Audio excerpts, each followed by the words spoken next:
In Montana, in the fictional county of Hope County, where a fanatical doomsday cult called the Project at Eden's Gate has overrun everything. They've kidnapped people. They've stolen all the land. The father, Joseph Seed, the leader of the cult, believes that the end of the world is coming, and so he's preparing his family for that inevitable collapse. Now, it looks pretty peaceful right now. It is. Well, we're in Falls End, which is one of the communities, one of the towns in the game. It's just been liberated by Alex, who's playing the game. Shout out to Alex, everybody. Yeah. In the Twitch chat, I want to see you throwing up the claps. Alex is over there. If he dies, give him the thumbs down. Yeah, when we decided, we want to bring Far Cry to America, it's, there needs to be some level of believability. It needs to feel like the world is lived in. We're walking around the house here sort of showing a typical Americana. There's not a lot of people in the town right now because, like I said, they're all been kidnapped. And so it's up to the player. That will bring down population. Yeah, it's up to the player to sort of bring the communities back, build a resistance, build an army to fight against the cult. Was it a tough decision for you guys to come to America? I don't think so. It's something that the team has really been wanting to do for a while. The question really was, what's a space that feels Far Cry-ish? Right. We've been to Kyrat, we've been to the islands in Far Cry 3. We've gone back in time. Yes, we have gone back in time to Primal. But I think trying to find a space that felt dangerous, a little bit unexplored. Sure. A place that just feels like a wilderness, like a frontier. That really is Montana. We sent a team up there to sort of do a little investigation, do some recon, and immediately they fell in love with it. They said, the people, the landscape, everything sort of feels very remote and Far Cry-ish. And then it became, okay, well, what's a cool villain that could sort of... Well, that's what's fascinating for me, being a Far Cry fan, right, is the fact that I'm a fan of America as well. And I wanted you guys to do something here, but Far Cry doesn't work in Chicago. Yeah. What are you going to skin in Chicago to make a wall in? It doesn't, rats? That's about all we got. Not a lot of bears, not a lot of wolves around Chicago. But the rats are pretty big in Chicago. Exactly, I know. Shout out to Boomer, there he is. There he is, good boy. I have a little plush of him right here. You don't see it yet, but I'm petting it. There it is, talk about Boomer. You have so many. I don't think there's been a Far Cry that's had a pre-release run-up like this that's had so many characters already identifiable, right? Yeah. I think Far Cry in the past obviously has been it's been known for its villains, right? Yeah, Voss, Pagan Min. It's very much been about you versus the villain. This time around, we wanted to bring the community into the fold, bring your friends, your allies, the people who are going to fight with you against this cult. How can we showcase them? Building people like Mary May, who owns the Spread Eagle, that will walk. Has she thought about changing the name? Well, because it's a great name, but it does. There's a connotation to it that I don't. But the thing is, it's that sort of, the bar was named by her father, who wasn't maybe the most PC guy, maybe a bit of a misogynist, a bit of an asshole. But the thing is, you talk to Mary in the game, you get a bit more of her backstory, and I think for her, she's like, yeah, I hate the name of this bar, I think it's stupid. Nice. But at the same time, it's part of my dad, so that conflict of if I change the name, am I sort of getting rid of something? Yeah, exactly. It's, people are complicated, people are complex. And so that's her. Wait, who's Casey Segal? Casey Segal is the cook of the Spread Eagle. You guys are the worst. So if Nick Scarpino was watching this, he'd be, I'm just the cook. Casey, lowly cook. Casey will give you some recipes. He'll send you on some hunting missions. And he'll also drop some wisdom bombs. Does he talk? Does he do the I'm just the cook? The lowly cook line? He's just a cook. All right, okay. But does he say it? I want him to say it at some point in this video. Don't ruin the whole thing. I got to buy it. When it comes out next. Doesn't matter if he says it. He's got the hair. So, Mary's role is giving out quests, keeping you ingrained. But she's one of your partners too. Yes. She's one of the members of the community. She's one of the community leaders. So. The people that you meet in the game, they're all a member of the Resistance, right? They're all sort of trying to fight back against the cult. Mary, Pastor Jerome, they're sort of sending you out on quests to say, hey, people have been kidnapped, or we need these convoys taken down, or I need a truck my dad's truck taken back. Then there's guns for hire that you'll meet as you explore the world. People like Grace Armstrong or Nick Rye, who showed off in So what's the difference between Resistance and Guns for Hire? The Guns for Hire are part of the Resistance, but the thing is, the Guns for Hire, they're going to be your persistent buddies throughout the world. Okay. So Mary and Jerome are always going to stick around Falls End. Drew, you shut up now. Look who it is. It's Jerome Jeffries, everybody. Yeah, round of applause. baby. Martin Roach making his debut here. Yeah, baby. Testament, wrath, fury, vengeance, we saw it all. That's you. But You did I hope that. there's compassion in you too. That's a beautiful voice. I can't tell if Pastor Jerome would have made me go to church more or made me go to church less. If he greeted me with a shotgun at the door. Well, see, he's not about making you go to church. He's just making you think about it. Okay, that's all he wants to do. Spiritual things, shall we say. Where do we find Pastor right now? Where do you find right now? This is his church. Yeah. This is his place. But unfortunately, as you can see, it's been devastated. Yeah. This place has been looted, desecrated, everybody's been kidnapped. So now he's at the place where he's fighting back. Okay. He didn't want to be here. This was the fight that was brought to him. How far do you go to get into that headspace, Martin? I mean, like, is the backstory? What is the backstory for the pastor? I fight that every day. Oh God. No. To get the backstory for him, we go back 20 years, I guess. Oh wow. Back to the first Gulf War. What he's a vet. Comes home, he wants to find some peace, find a place. A lot of vets don't find that. So he goes to a place where he can find it, the wide opens of Montana. And then here comes this cult, and they're slowly ripping it away. They're ripping away his community. He's helped build his community. He's one of the leaders. He's not going to let it slip. Sure. He's going to be the guy that says, all right, I don't want to have to do this, but I will take up a gun again. I know how to do this. I don't want to, but I know how to, and I can help lead these people back to the real world. When we met Pastor Jerome in the trailer, right? That was one of the most powerful things of him reading the Bible, pulling out the gun, and like he had to go protect his flock. I like that. Yeah, exactly. And that was protecting his flock. The inspiration for the character, right? Where we have Joseph Seed, we have a guy who's sort of taking religion, taking scripture, twisting it for his own, and sort of warping the message. Sure. So we wanted to say, okay, well, we need the opposite of that. We need someone that's sort of a positive force of good. Here's the other side. Yeah, and I think when you look at a character and you say, okay, well, what are the complexities we can give to him?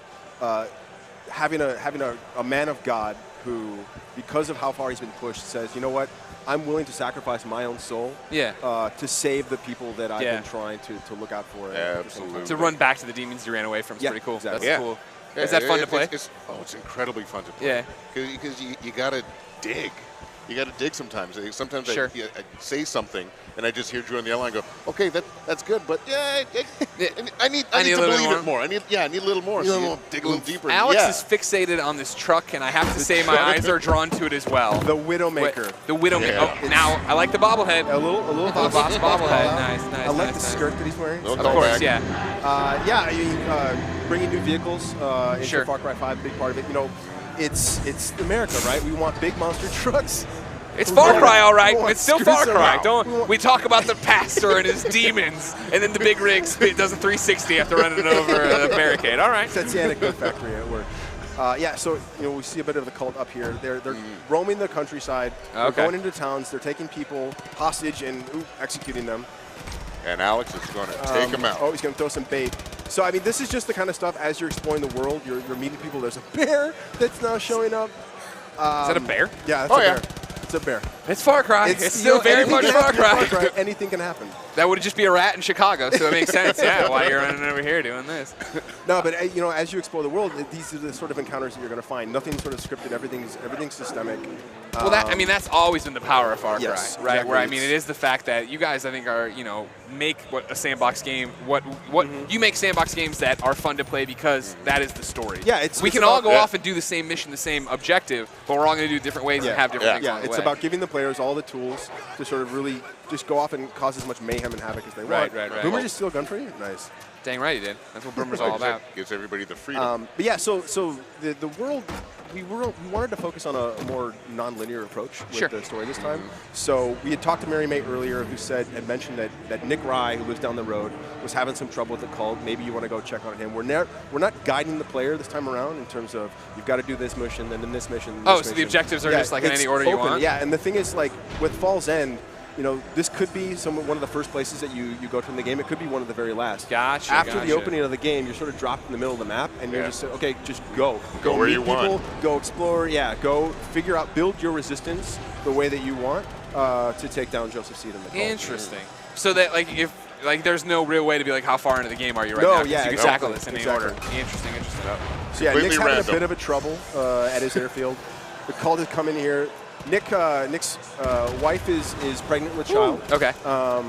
She's Nick was the guy with the crop duster from the yeah, trailers, exactly, right? exactly. So he's got a plane. He's trying to figure out a way to get his family to safety, right? And the cult, like I said, Joseph Seed believes that every single soul in Hope County has to be to be a part of the cult, to be put into their bunkers to save themselves from this coming collapse. The power of and Boomer. a lot of people don't like being in a cult. Yeah. So they're going to fight back. There we so go. we took care of that problem. I love what Boomer just did there. Goes up and takes the badass gun and brings it to you. That's just That's what he's all That's about. perfect. And there's Nick. So then Nick is part of the resistance. Right, Okay. exactly. Just like Pastor, just like Yes. Mary. Okay. And the thing, you do a couple quests for Nick. Yeah, you prove that you're willing to fight for him, and he says, okay, you know what? I'm going to be on your side. I've got a plane. I'll be able to sort of take this guys and watch your back. Nice. Yeah. But for right now, Nick has his plan that he's going to fight back at the cult. Blow up some silos where they're sort of storing some explosives. But again, his wife is like, you're not going to stick your neck out there. That's too stupid. So he talks to you and says, you know what? Maybe you want to take care of that problem for me. Go Alex, fly be my careful. plane. Hold on. We got wolves. We got wolves.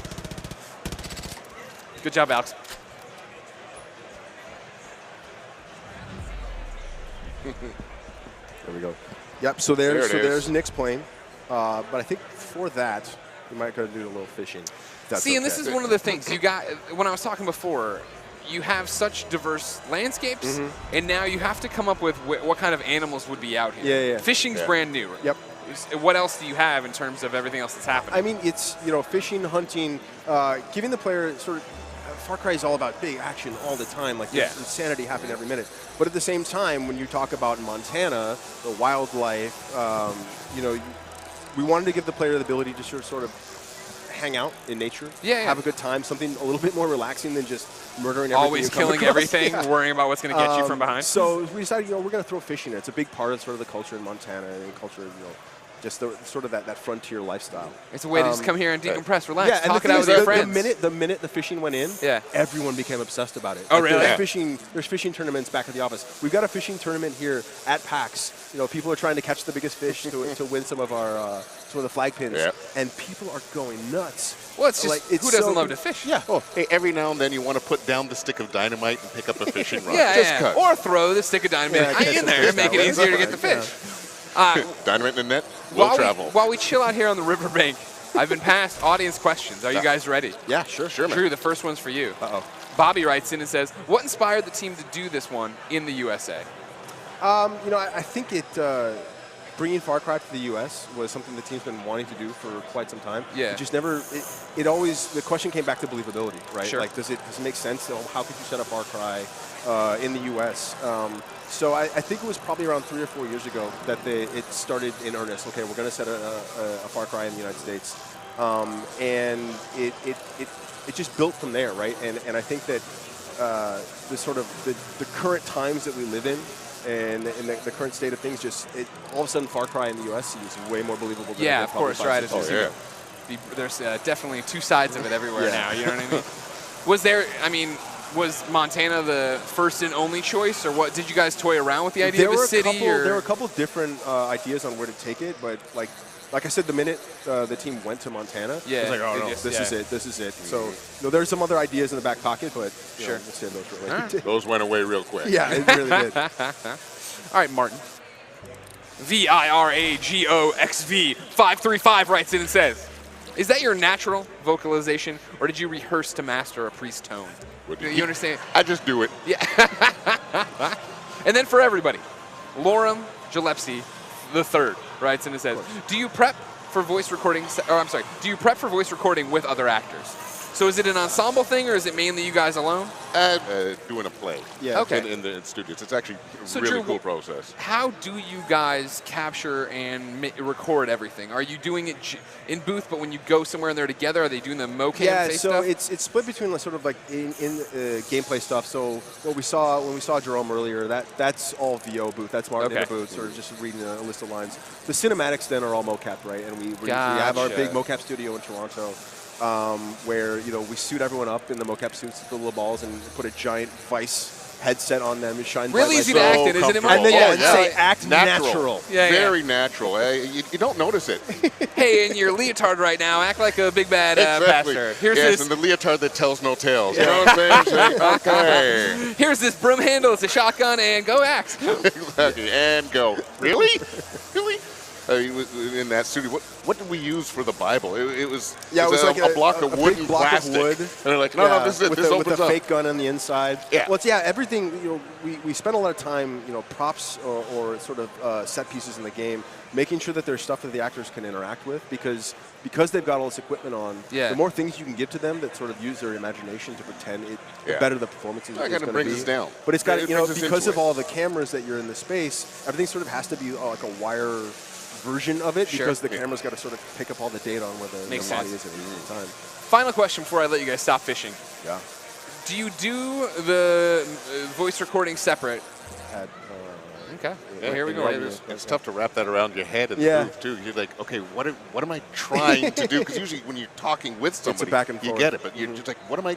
Yeah. Okay, no, I'm motivated. I'm telling him to do this. I'm asking him to do this. I'm begging. Do you like that challenge? Yeah. Yeah. I like any challenge. Anytime I'm uncomfortable, I'm pretty happy. You don't know what's. No, well, that's what we do. Yeah. If I'm comfortable all the time, I'm kind of bored. You're doing something, Yeah, that's true. That's smart. Then anybody could be doing it. Right. I want to be the only guy that should be doing it. How uncomfortable can I make you? All right, what's going on here, Drew? What's going on here? We're in a plane. This is finally new. took Nick's plane. Yes. First time in Far Cry 5, or first time for Far Cry. The series, right? The series, yes, exactly.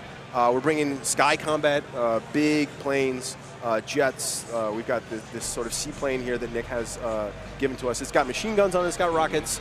You can drop bombs on these little silos. So earlier on, we met Nick, and he was like, "Hey, go blow up these silos." My wife won't let me go fight the resistance, I won't do it. or fight for the resistance. And so, again, it's sort of the structure of the game, right? Like Nick told us he had this quest for us. And we could have gone, off exploring. The quest is sort of waiting for us, of course, to pick it up and go do it.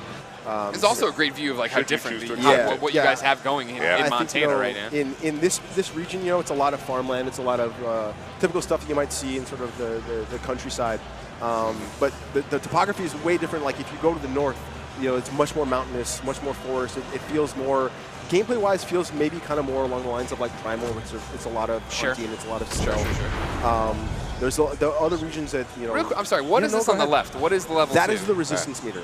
So again, because it's a non-linear game, we were trying to come up with a way with how do I feel like I'm giving a progression to the game. Okay. Right? So we said, okay, from the outset, you're trying to build up your resistance in each region that you find. So as you're meeting people like Mary and Pastor Drum, you're doing quests for them, or you're taking out outposts, what you're doing is you're building your resistance. Gotcha. So more people are going to show up to fight on your side. Okay. You're going to have more access to new guns for hire to fight alongside you. And at the same time, the cult's going to start to react to that's how we're sort of inserting our bad guys this time around. Rather than saying, go play this story mission, I'm going out, I'm clearing an outpost. And if that raises my resistance meter to a point where the cult notices me, now all of a sudden the bad guys go, no, we're not having this. Interesting. Okay. They're going to show up and insert themselves into your story. Now, when I get the plane here, do I have access to it the rest of the game? Can I just run around and use it whenever I want to? Yeah, you could. You could take this plane, fly all the way up to the north, hang out with. So does this completely change taking down outposts? Because I feel like now I can just come. If I want to stealth, if I want to do whatever. Yes, exactly. So you can take a plane around, you can bomb some guys. But the thing is, because there's a lot more interior space. This song, you feel it too, Pax. But I have the gameplay change of being able to shoot everything and blow it up, which seems awesome. But does the fact that water is a bigger part of it, that trees are a bigger part of it, is there more to it in that respect in terms of how to use the topography? Yeah, when you get up to the north, where it's much more mountainous, much more forest, you're going to have a bit more harder time navigating with the plane, right? And trying to all those guys are sort of hiding out on the bottom of the ground. You're going to have to get on the ground, go a little more hand to hand. On-foot combat. But here, we wanted to showcase the plane combat. We've got AI that are also flying around. This guy's one of the chosen. Okay, he's got the elite soldiers of the cult. They've been trained to to defend the cult. These are the So red there's levels to the cult. Yeah, The people I meet on the street aren't Yeah. the chosen. This Right, guy's super exactly. So soldier. there's cult followers that you'll find. Gotcha. But at the same time, there's chosen. There's special elite guys. As you progress through the game, as you build your resistance, the chosen are going to start showing up more and more, and they're much tougher, much more accurate. They've got a lot more tools at disposal to take you down. And now you put him There down we on the go. baseball Nice. field. Gamescom demo. This Wow. is PAX. This game sucks. That's it. It doesn't even respect where it's at. I can't believe it. Oh my god.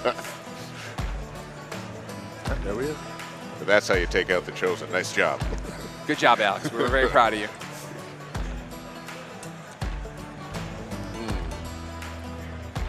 Look at that. What's that?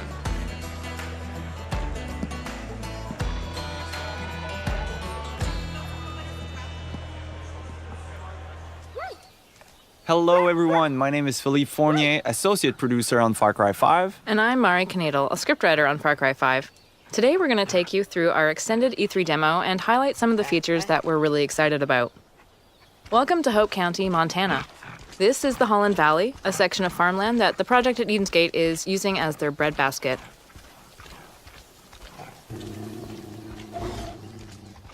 With us in this demo, we have our loyal dog Boomer as your Fang for hire.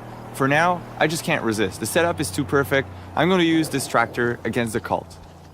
The cult is stealing supplies and kidnapping people, using them to prepare for a doomsday that's really just around the corner.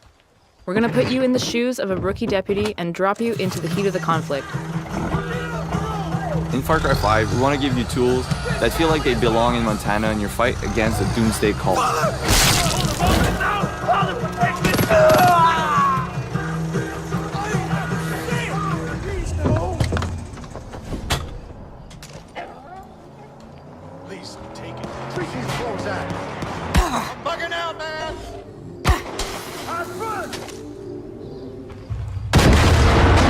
And now we're going to make a quick getaway in case reinforcements arrive. Christ, help me. Boomer is just one of the many allies you can recruit using our 4-hire system. Each of them has special abilities, and it's up to you to select which companion to bring along for the ride, whether you're just exploring the open world or fighting cultists head-on in a specific location. Cute dog. My dad would love to know, what type of breed is Boomer? No, seriously. His breed is mutt, but he is mostly blue heeler by the looks of him. Montana is a great place to fish, and it was important for us to create a system where we allowed players to live that experience. In the rivers and lakes of Hope County, you will find many different types of fish. It's a really good way for players to gain experience and also just get away from the conflict.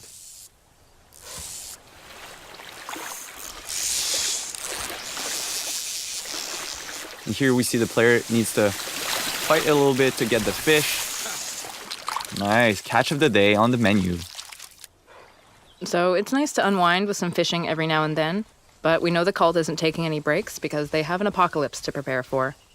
As you explore the county, you'll come across cultists working hard to serve Joseph, the father of their cult.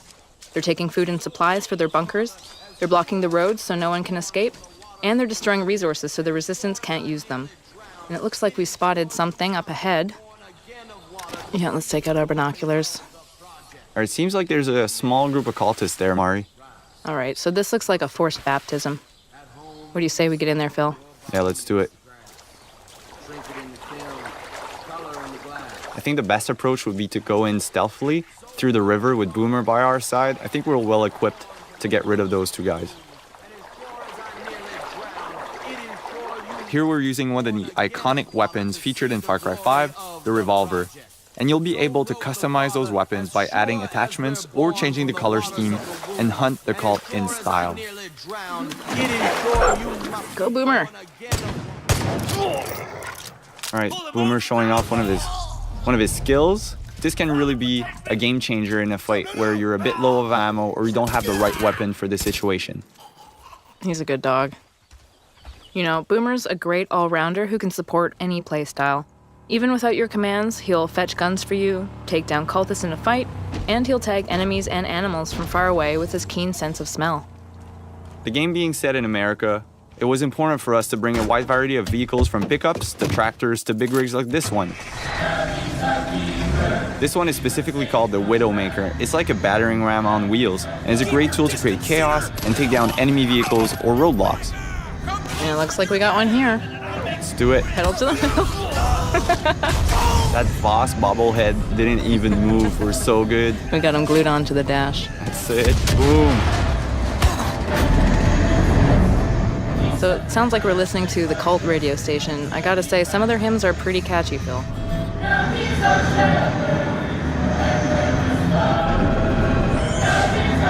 Now we're pulling up to Rye & Sons Aviation. This is the home of Nick Rye. He's a crop duster and a family man. He's doing what he can to keep his family safe and keep the cult from getting his plane, but it looks like they've beaten us here, so let's jump right in. There's no time to waste.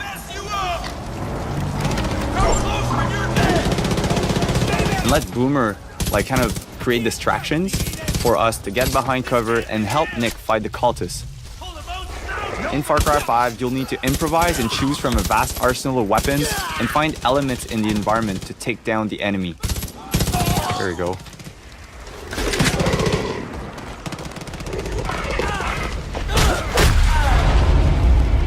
So we just took down the last cultist at Nick Rye's using my favorite stealth weapon, a baseball bat.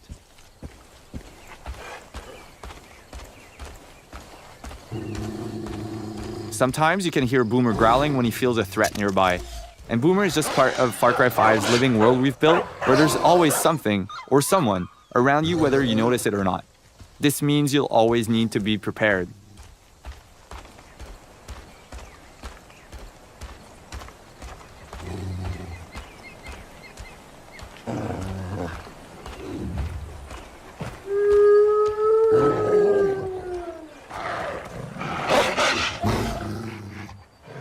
Boomer will stand his ground and defend you from predators, as there are a lot of moments for the player to hunt or be hunted.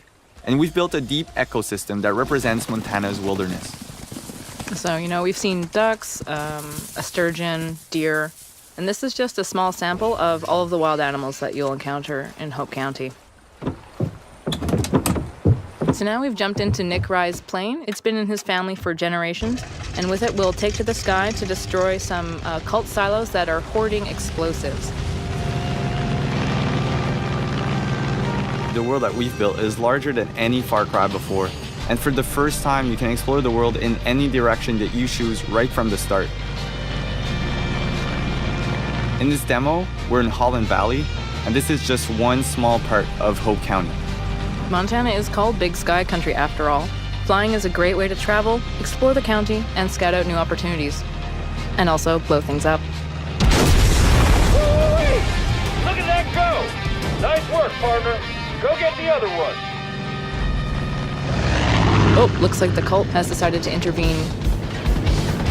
That plane belongs to a Chosen. Now, the Chosen are elite soldiers, and it's their job to basically crush any threat to the project at Eden's Gate. So we've done enough to anger the cult. We're going to engage in a little dogfight with them and show them what we think of them. That's right. Even in the air, there's a lot of opportunities for the player to, find or discover or get chased by or get discovered. Yeah, totally. Hunt or be hunted, as we call it. But I think right now we are the predator. Yep, we got them on the run. They're smoking.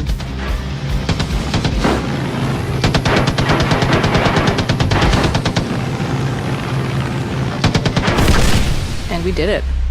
Well done. So thanks for watching, and we're really looking forward to showing you more. Thank you. World through these communities. And I think you guys want to, we want to use Boomer, obviously, but also our friend playing here is going to take a slightly more long-range approach at the beginning of this playthrough. And that's one of the principles of Far Cry, right, is that you can play however you want to play, and there's a lot of 360 degrees, right? I mean, we learned that on some of the games that we built in the past of building a game and building an environment where you can attack it any way you want. In this case, you've got Boomer, who has the ability to actually tag all these characters and be able to help you figure out how you want to attack. Okay, so now I believe that there's a bet in place where if any death happens on screen that is not the enemy, yes, exactly, we beat up the driver. Yep. Max is going to be in trouble if he dies. We got to watch carefully. So he can attack it any way he wants. And what's cool though, as you can see, is that what he's able to do now with Boomer is he's able to tag everybody. But what's really cool about Boomer is once you set him loose, he really does become a weapon unto himself, and you can basically kill these guys and begin to take the weapons from them. Let's see what Max does. And this is the cult on the microphone, that's correct? The father. What he does is he actually, he's just taking a guy down. So Boomer's kicked it off, and now he can send Boomer pretty much anywhere. I think the stealth section is over now. It's over. Boomer We've moved into the new chapter. Yeah. I like that the dog kind of decided when it was time for things to get. Always trust your dog. dog. And there's some gun emplacements here to make matters more fun. Yeah. So Max is he's gonna tear it up. And you can see civilians are actually getting out. I mean, you rescued a couple people just by being able to push back on the cult. They're gonna get in vehicles, they're gonna act like normal people, they're gonna get the hell out of there.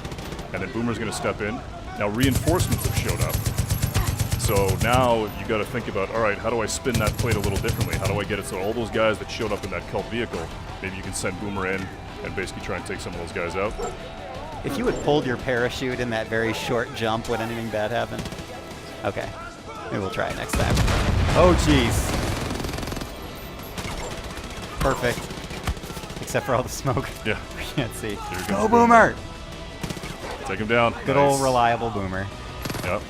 It seems like if you name your dog Boomer, you're kind of setting the animal up for a certain And type when you do a lot of this stuff with the wingsuit and other things that you do that are stunts in the world, you're actually paying homage to him, and you can unlock stuff based off his personality from like the 1960s and the 1970s.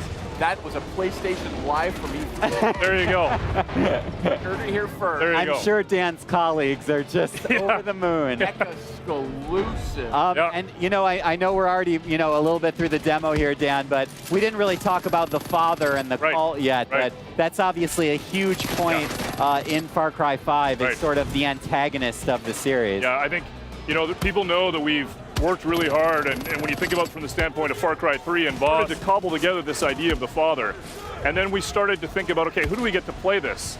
And we got a lot of interesting options in terms of casting, and then we found a guy by the name of Greg Brick, who is unbelievable. And this guy is spooky. He's a fantastic actor. He came in, he's playing our father, and the thing about him is that when you meet him, he was the one actor that I met that I actually believed he could bring me into a cult. And that was all the difference. Plus, he doesn't blink, and it's really spooky. Like at all? At all. It's weird, yeah. That's another exclusive. Yeah. Wait, really though? Does he have like eye drops that he's No. He's just intense. He's okay. He's really good at his craft, and he's intense. And when he brings the father, he brings it all. That's amazing. And Dan, this is amazing because compared to the footage we were just seeing, our driver here is already, it's so much different from what we were seeing before. Different game. Different pathways through, different encounters. That's what we wanted, and it wasn't just in terms of a single area. I mean, we want that for all the regions in the game. That you're going to meet different communities, you're going to have different guns for hire, different opportunities, that you can attack it. I mean, Far Cry has been about freedom, opportunity, and surprise, and that's what we bring. And these partners, these co-op partners are